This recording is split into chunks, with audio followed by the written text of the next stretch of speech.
Hello everyone, my name is Ketan. I'm the faculty of Indian Economy at UPSCprep.com. I've also cleared UPSC Civil Services Examination in 2015. I've also written Indian Economy Handbook, which I highly recommend if you're a beginner in your UPSC journey or if you find it difficult to understand the subject. Now, if you're appearing for the prelims examination or any other competitive examination in 2025, you should study the recent budget. Now, in this video, I'll explain the entire budget that was presented in the Parliament on 1st of February. Let's get started. All right, let's look at the budget 2025-26. Now, for ease of following, I've divided this video into four parts. In part one, we'll look at the theories related to the budget. In part two, we'll look at all the numbers and trends that are there in the budget. In part three, we'll focus on the themes of the budget and the focus areas of the government. And in part four, we'll look at all the reforms that has been announced in the budget. Let's start with theory. Now let's start with all the provisions related to the budget in the Constitution of India. Now, Constitution of India does not contain the term budget. Instead, the term in the Constitution of India is annual financial statement. So Article 112 says that President shall in respect of every financial year cause to be laid before Parliament annual financial statement. So it is the role of the President to ask the government to present the budget in the Parliament. The next relevant article is Article 265, which provides that no tax shall be levied or collected except by authority of law. So if the government wants to collect any taxes from the public, it needs approval of Parliament. Okay. Article 266 provides that no expenditure can be incurred except with authorization of the legislature, which means if the government wants to spend any money, then also it needs approval of the Parliament. So you see why it is so important for the government to present the budget in the Parliament and seek approval of the Parliament. Now, what is the budget? The Union budget mandated by Article 112, as we saw, outlines the government's annual revenue and expenditure estimates for the upcoming financial year. So in the next financial year, which is 2025-26, government revenue kitna earn karegi and what is the amount of expenditure that the government wants to do. That is, the estimates of that are there in the budget. Okay. It also contains the policy decisions of the government, the taxation changes that the government wants to bring, and the sectoral allocation. So which of the ministries will be allocated how much money, all that there are in the budget. Now, who prepares the budget? The nodal body that is responsible is Finance Ministry. Within the Finance Ministry, there is Department of Economic Affairs. And within the Department of Economic Affairs, there is the Budget Division, right? So the Budget Division is where the budget is prepared. When is the budget presented? We all know this. The Honorable Finance Minister presents the budget every year on 1st of February. So this year again on 1st of February, the budget has been presented. Now, during presentation of the budget, along with the budget speech, the Finance Minister also submits a list of documents to the Parliament, right? What are these list of documents? Number one, obviously, as per Article 112 is the annual financial statement. Number two, as mandated by Article 113 is the demand for grants, right? Only when the Parliament will pass the demand of grants, the government will get to do expenditure. Okay. Third is the finance bill as per Article 110A. So the finance bill contains all the provisions regarding the taxation that the government is going to impose in the next financial year. So these are the three documents that is mandated by the Constitution. But apart from that, there are two documents that is mandated by FRBM Act, which is Fiscal Responsibility and Budget Management Act that was passed in 2003. So two documents, Macroeconomic Framework Statement and Medium-Term Fiscal Policy and Fiscal Policy Strategy Statement, right? So these documents shows what are the plans of the government with regards to its finances in the near future. Okay. Now coming to the structure of the budget. The budget is broadly divided into revenue budget and capital budget. The revenue budget is again divided into revenue receipts and revenue expenditure. capital budget into capital receipts and capital expenditure. Now let's look at these one by one. Okay, if we talk about receipt, it is the money that the government is going to earn in the next financial year. Where is that money going to come from? Either revenue receipt or capital receipt. In revenue receipts, it is further divided into tax revenue and non-tax revenue. So whatever money the government is going to earn from taxes is tax revenue receipt, either direct tax revenue receipt or indirect, right? So your direct taxes are income tax, corporate tax, indirect tax are GST, custom duties, and excise duties. Now, the non-tax revenue is the money that the government is going to earn from profit of PSUs, profit from economic services like railways, post offices, social services like government hospitals, schools. Then the government also collects fees and fines such as for visa services via challans. Government also gets money from gifts, grants, donations, also escheat from Benami property. So if the government appropriates any Benami property, those proceeds are also part of non-tax revenue receipt. The capital receipts are generally one-time income of the government. The revenue receipts are recurring receipts that the government hopes to earn every year. The capital receipts are one-time, right? So either debt capital receipts, which is the borrowing amount of the government, right? So the government has to borrow some money either from domestic sources or external sources, right? Domestic sources like government will sell government securities or treasury bills. So the proceeds go here. And external sources, if the government is taking loans from other countries, bilateral loans or multilateral loans from IMF, World Bank, those goes here. Non-debt capital receipts is again non-debt, which means the government does not have to pay it back. Debt, the government pays back, right? So non-debt capital receipt is sale of assets. If the government has sold any of its assets, or recovery of loans, or disinvestment proceeds. If the government sells its stakes in some of the PSUs, then those proceeds goes here. So these are the receipts. Let's talk about expenditure. Again, revenue expenditure is recurring expenditures of the government. The government has to make these expenditures every year. For example, interest payment, subsidies, defense, civil administration like police, general administration, salaries and pensions. Very important. This is a big expense for the government. Gifts and grants, social services. And capital expenditure are generally one-time expenditures of the government. So these are also highly productive expenditure of the government. For example, expenditure on infrastructure, building roads, airports, ports, hospitals, schools. So these are capital expenditure. Also, the loans that the government gives, the government is purchasing any assets, repayment of loans, all these are part of capital expenditure. Now let's come to the type of deficits. Now, depending on the difference between receipts and expenditure, there are different kinds of deficits. The most important is fiscal deficit, which is total expenditure minus total receipts, excluding borrowings. Okay, so we are not counting borrowings. So in essence, the fiscal deficit becomes the borrowing needs of the government.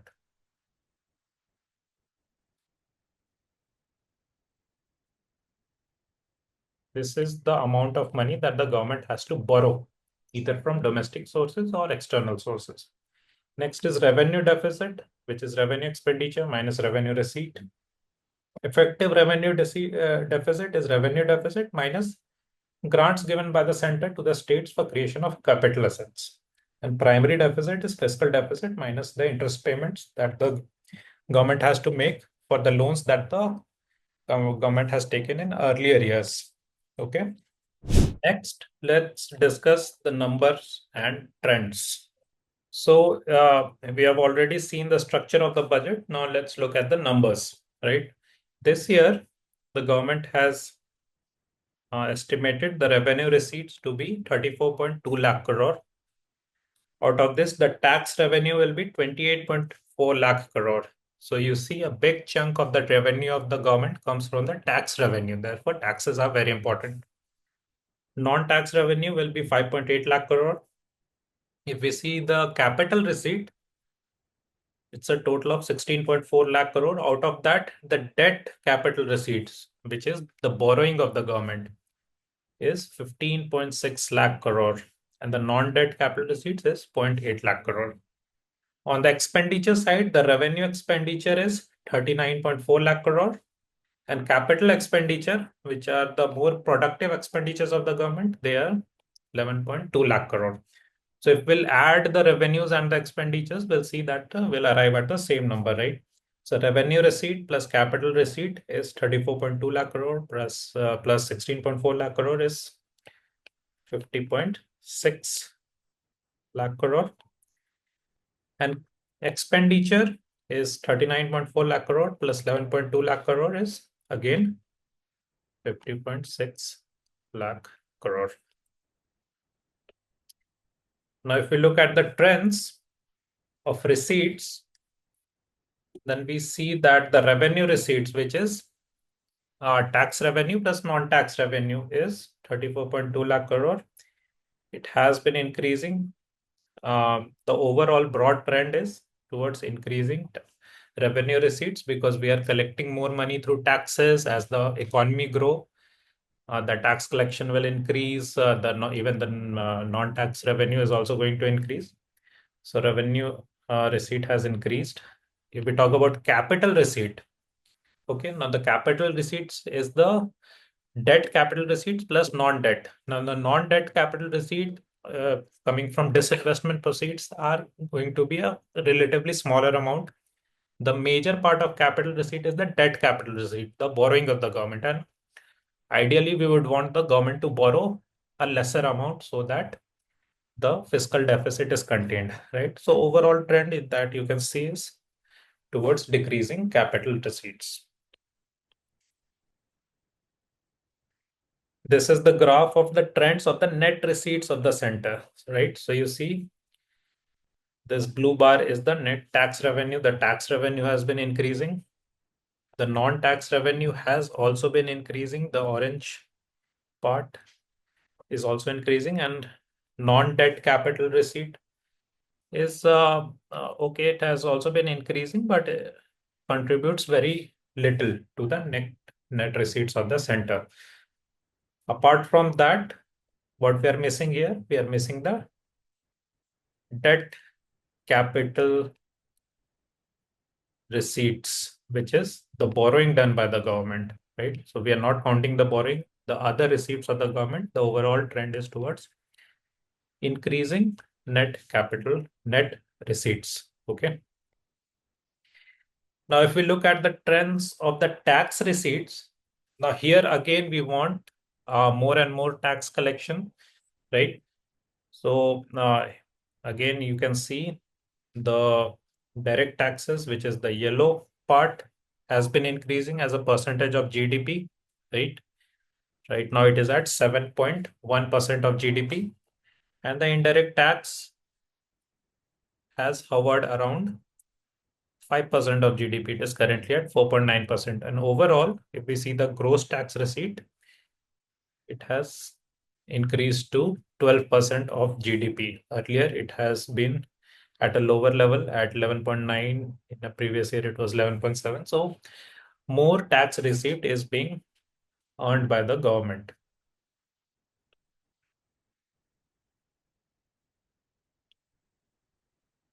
Next, let's see the trends with respect to expenditure. Now, if we talk about capital expenditure, which is the most productive expenditure of the government, again, we see a pretty good amount, 15.5 lakh crore. Now, this effective capital expenditure is capital expenditure plus grants given to states for capital expenditure, right? So the capital expenditure was 11.2 lakh crore. And above that, some grants have been given to states for creation of capital assets. So overall, it is 15.5, which the overall trends, as we can see, has been, there is no clear trend, but still it has been growing. Okay. If we talk about the revenue expenditure, the net revenue expenditure is the recurring expenditure of the government for giving salaries and pensions or defense or civil administration, police administration. So These are the expenses. Obviously, as the economy is going to grow, these expenses are also going to grow. So this has increased and is going to be 39.4 lakh crore in the next financial year. Now, this is the graph of total expenditure of the government, adding the revenue account and the effective capital expenditure. Okay. Now you see the effective capital expenditure component of the total expenditure, which is the red bar. The broader trend is towards increasing effective capital expenditure, which means out of the total expenditure of the government, the component of capital expenditure has been increasing. Now, the capital expenditure is the more productive expenditure of the government because that money the government is spending on roads, building roads, railways, all sort of infrastructure, right? So that must grow and has been growing and is currently at 4.3% of GDP. Whereas the component of revenue expenditure has been decreasing. So earlier it was higher, now it has been decreasing. Okay. And overall expenditure as a percentage of GDP has been decreasing, which is good because the government is following a path of fiscal discipline, right? So as per from the path of fiscal discipline, the total expenditure of the government should reduce so that the government has to borrow a lesser amount of money. If we talk about the trend in capital expenditure, again, we know this is the amount that should increase because these are productive expenditures and accordingly, it has been increasing. In fact, it has picked up a lot of pace in recent years. After 2021, the government has increased the rate of increase of capital expenditure. So a lot of money is going here, which is good for the economy because it is creating capital assets, infrastructure, which increases the productive capacity of the economy. If we talk about capital expenditure as a percentage of GDP, then also we see that the broader trend has been towards increasing capital expenditures percentage of GDP.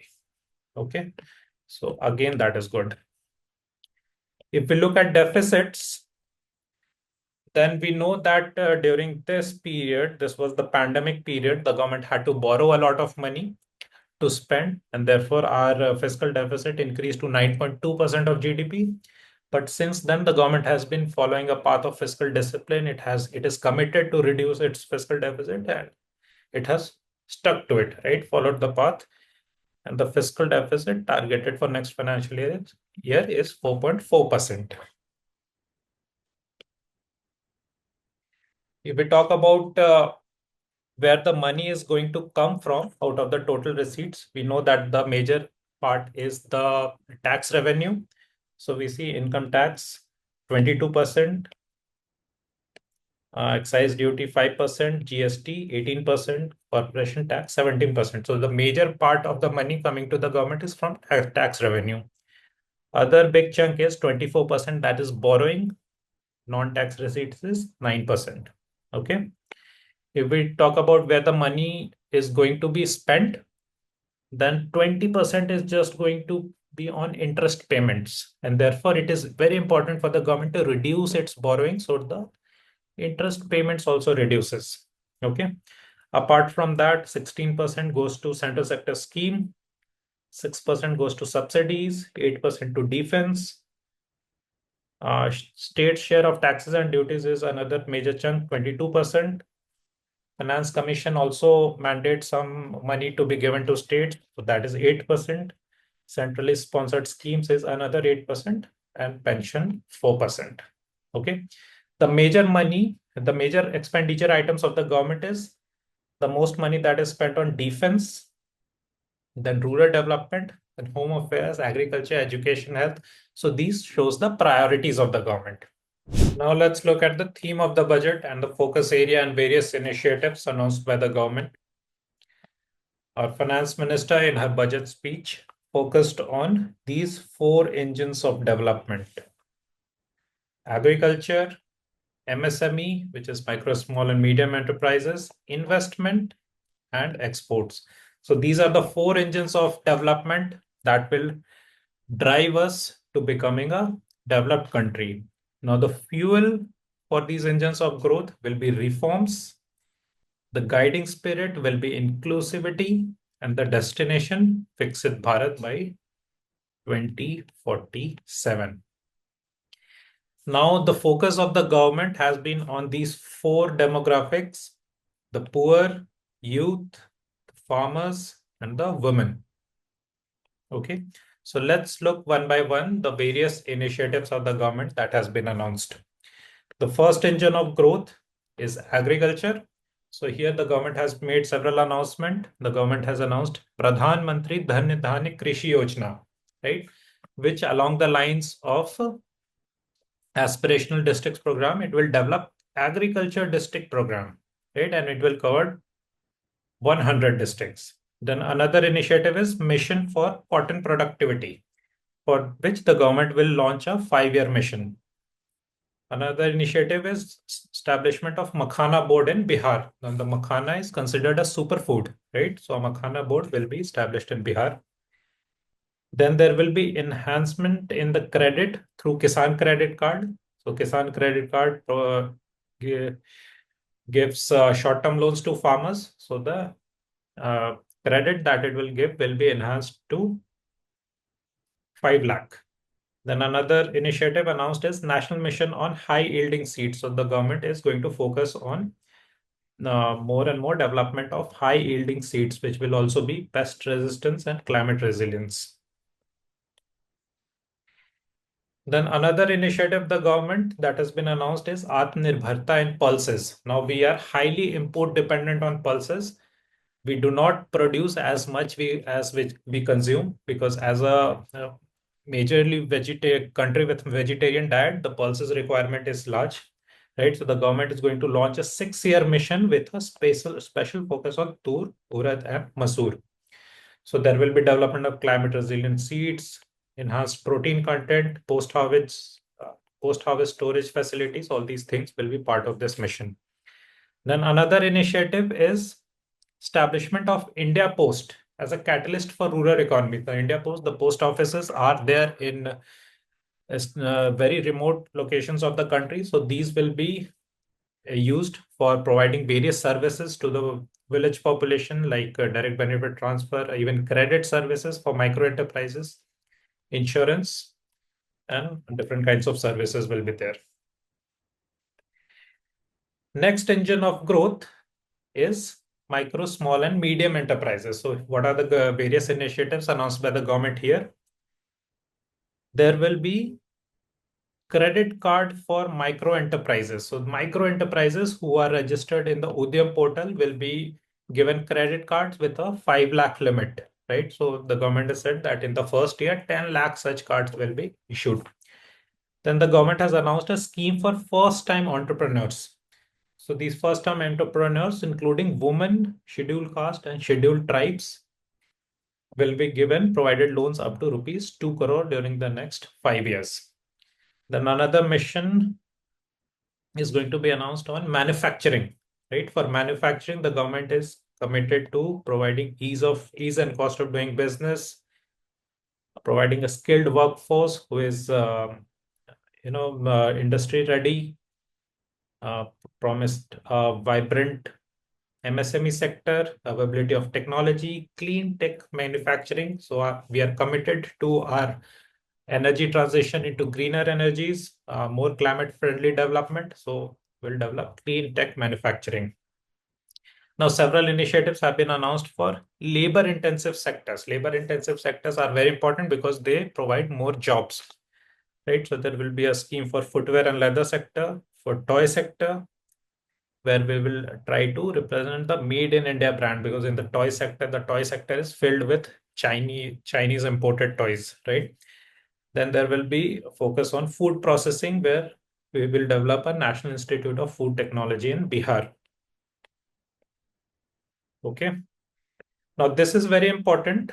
There has been a revision in classification criteria for MSMEs. So identification of these micro, small, and medium enterprise has been slightly changed, so that more and more enterprises will come under MSME and will be able to take benefit of various initiatives of the government, or various benefits that is provided by the government.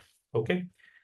So there are two criteria for identifying MSME: investment and turnover. So for micro enterprises, The investment of 1 crore, which was the earlier criteria, has been changed to 2.5. For small enterprises, it is now 25 crore, and medium enterprise 125 crore. In terms of turnover, the new revised criteria for micro enterprise is 10 crore, small enterprise 100 crore, and medium enterprises 500 crore. So if the turnover is up to 500 crore, that enterprise will still be counted as a medium enterprise. Okay. The third engine of growth is investment. Okay. Now here the government has said that it will invest in people, it will invest in economy, and it will invest in innovation. Okay. So for investment in people, following initiatives that has been announced. There is already Saksham Anganwadi and Poshan 2.0 that is going. So the further investment will be made here to improve the health indicators for improving the nutrition of the people. Okay. Then capacity of IITs will be enhanced. There will be daycare cancer centers in all district hospitals. Then another initiative that has been announced is Bharatiya Bhasha Pustak Scheme, through which the government will provide digital form of Indian language books. The books will be in Indian languages and not just in English. Then 5 national centers of excellence will be established for skilling. Okay, so big focus on skilling of the people. Then Atal Tinkering Labs, that is an initiative by the government. It will be, these Atal Tinkering Labs will be set up in government schools. 50,000 government labs will be set up in next 5 years.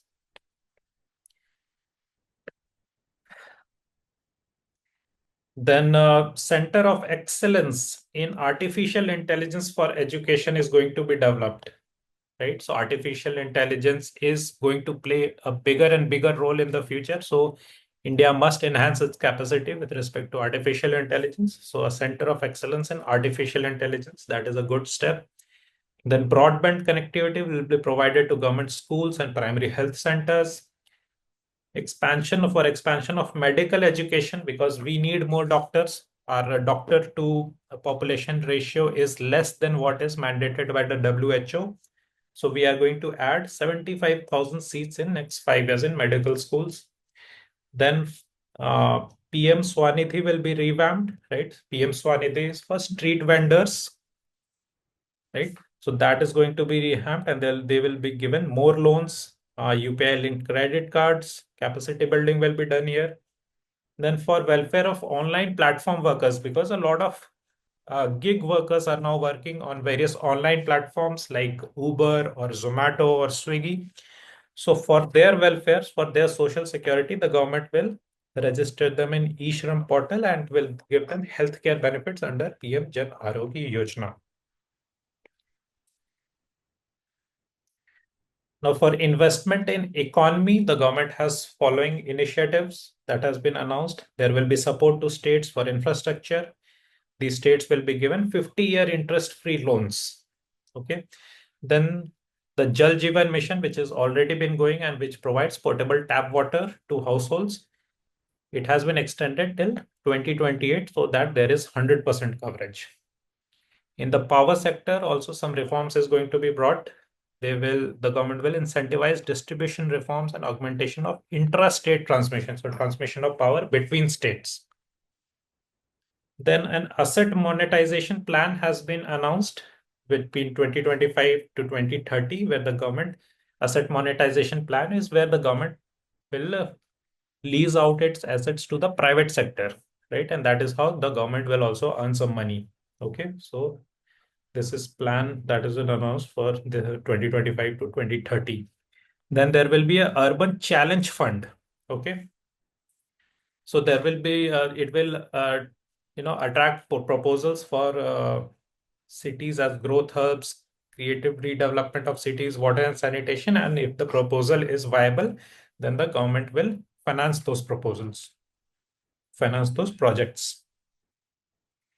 Then further, the government has announced Maritime Development Fund. Now, this Maritime Development Fund with a corpus of 25,000 crore will provide long-term financing in the maritime sector with 49% contribution by the government and rest by the private sector. Then the government has announced nuclear energy mission for Viksit Bharat, right? The nuclear energy, in the field of nuclear energy, the government wants to attract the private sector.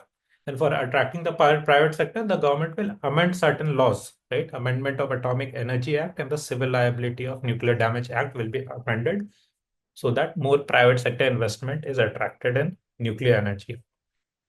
Then in UDAN, which is the regional connectivity scheme, Ude Desh Ka Aam Nagrik, in which here 120 new destinations will be added. Okay. Now for Bihar, several projects have been announced, like airports, a greenfield airport, and Western Koshi Canal project. And then there is announcement of Swami Fund 2, right? Swami Fund is a fund for affordable housing, the housing which are stuck due to lack of funds. So the funds are provided for that. So the government has pledged 15,000 crore for expeditious completion of 1 lakh dwelling. Okay. Now for tourism-led employment, tourism for employment-led growth, because tourism is again a labor-intensive sector with potential for creation of lots of jobs, right? So here 50 new tourist destinations sites is to be developed with partnership with states. There is going to be streamlined e-visa facilities, skill development, mudra loans for homestays. So nowadays there is a concept of homestays where people convert their homes into homestays where the tourist can come and stay, right? For that, mudra loan will be provided, and for ease of travel and connectivity will be provided to tourist destinations, several tourist destinations. Now, next is innovation, investment in innovation. How is government going to invest in innovation? For this, the government has announced PM Research Fellowship, 10,000 fellowship for technological research in IITs and Indian Institute of Sciences. Then for research and development by the private sector, right? So again, 20,000 crore is allocated for that, so that more and more private sector investment is brought in R&D space. Because right now, most of the research and development uh, financing is done by the government. But if we want to become a developed country, then private sector also has to invest in research and development. Okay. Then a gene bank for crop germplasm will be established, right? This is going to be the second gene bank where the genes of the crops is going to be preserved, with 10 lakh germplasm lines to be set for future food and nutritional security. Okay, so in future, if some unwanted extreme weather event happens, in that case also we are assured that these crops will be preserved. Then another mission is Gyan Bharatam mission, where our manuscript heritage, because we have a rich history, rich cultural history, and lot of manuscripts are there, which will be documented and conserved under Gyan Bharatam mission. Then another initiative is National Geospatial Mission, where there will be modernization of land record, urban planning, design of infrastructure projects. The fourth engine of growth is export, right? So we are going to promote exports. How are we going to promote exports? There will be an export promotion mission. Okay, in the export promotion mission, every ministry, every sector will be given targets, and they will be told to facilitate easy access to export credit. There will also be support for MSMEs. Then we are going to develop a Bharat Trade Net.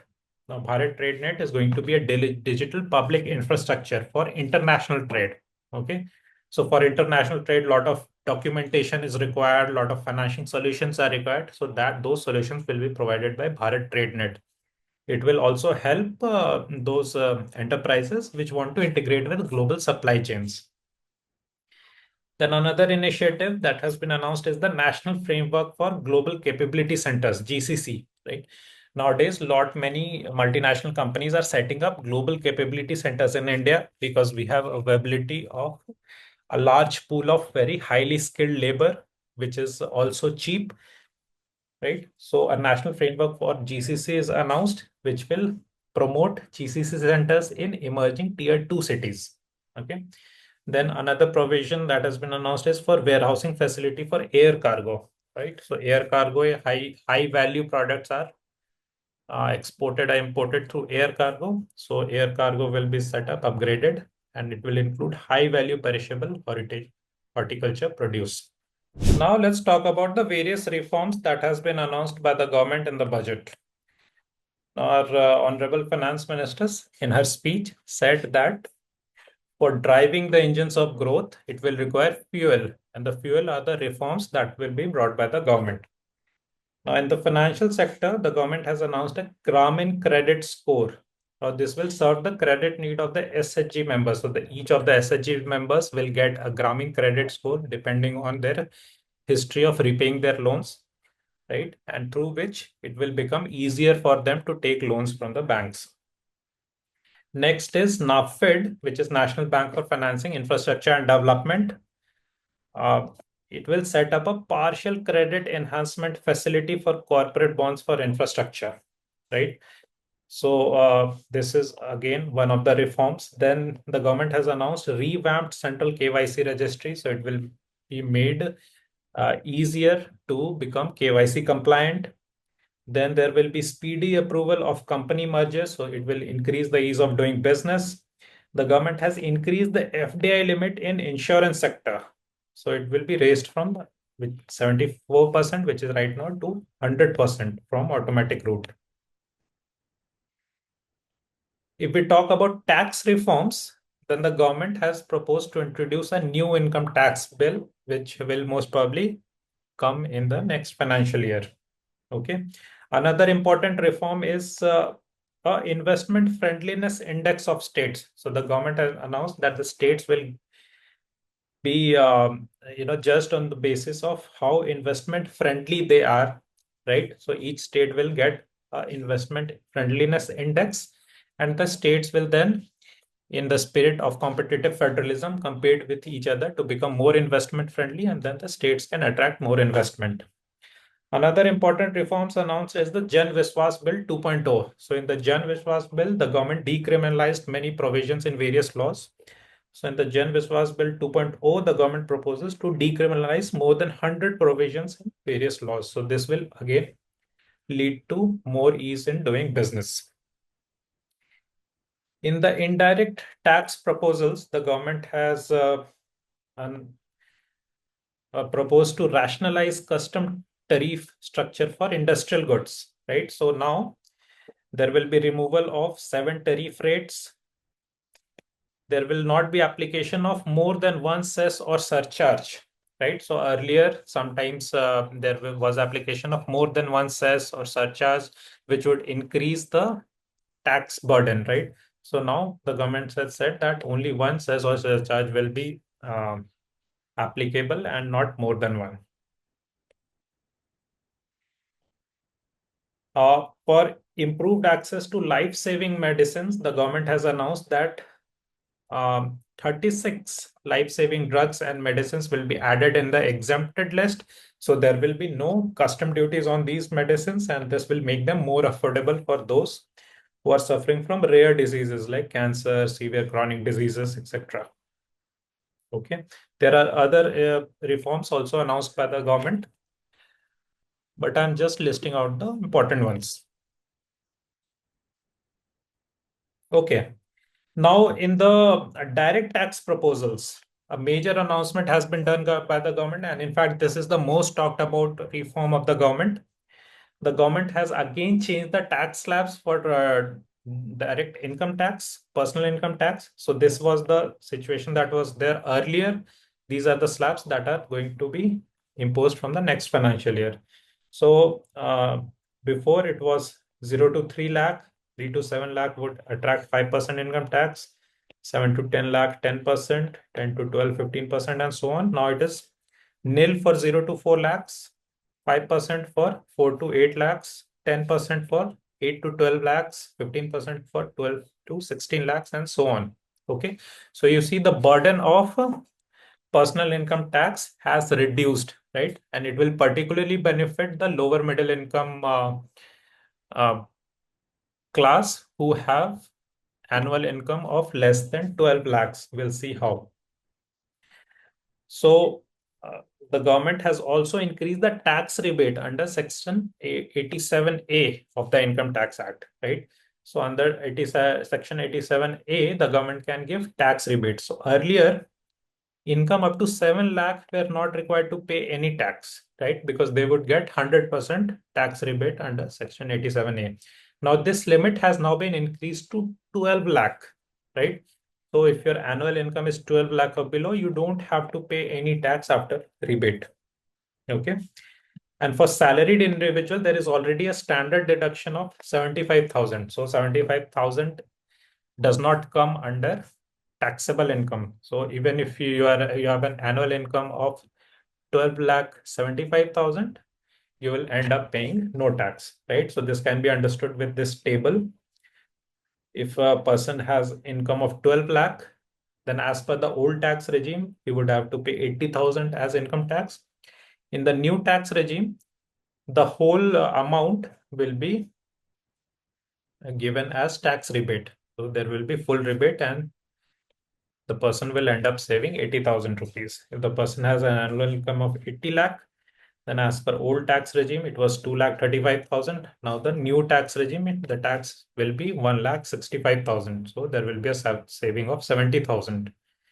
Similarly, if an annual income is 25 lakh, the saving will increase to 1 lakh, 1.1 lakh. Okay. So this is a major relief that has been given by the government to the middle income class, the middle class, and they will be able to save more money, and this will become their disposable income, right? And that will increase the consumption demand in the economy.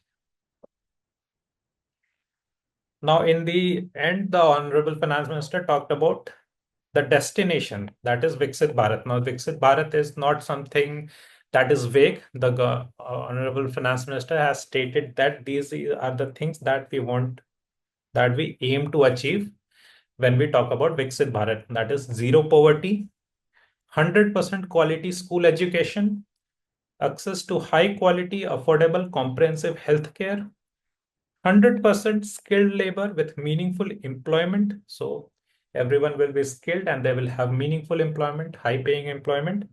70% women in economic activity. So we want to increase the female labor force participation rate to 70%, which is currently at around 40%.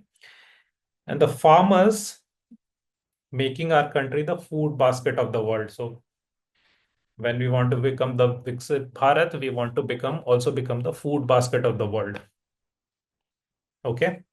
So that brings us to the end of this budget explainer video. Now, in her speech, the Honorable Finance Minister has quoted uh, certain people. So, these can become important for your prelims examination. So I have included them in this video. The first quote that Finance Minister quoted was from Gurjada Appa Rao, right? And the quote that was quoted is Deshmante Matti Kadoi Deshmante Manushloi, right? Which essentially means a country is not just its soil, a country is its people.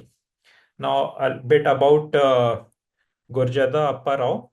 He was a Telugu playwright and social reformer. He is best known for his Telugu drama that is Kanya Sulkam, which translates to Bride Price.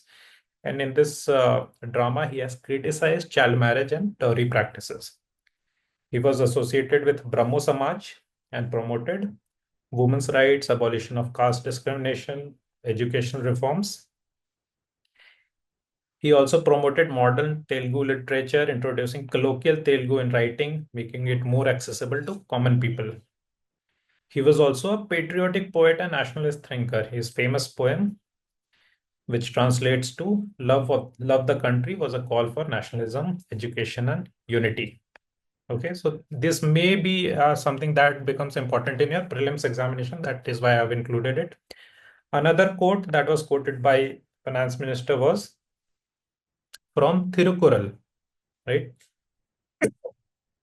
Yes. No, she quoted verse 542 of Thirukural, which translates to just as living beings live expecting rains, citizens live expecting good governance. So Thirukural, a bit about Thirukural. It is a timeless Tamil literary work written by Thiruvalluvar, right? This has 1,330 couplets offering profound wisdom on ethics, governance, love, and human values. Now, Thiruvalluvar is believed to have lived between 2nd century BC to 5th century CE. So exact time is not clear. Exact period remains uncertain, but he was born in Tamil region of India, possibly near Mylapore or Kanyakumari. Okay, that brings us to the end of this video. Thank you very much.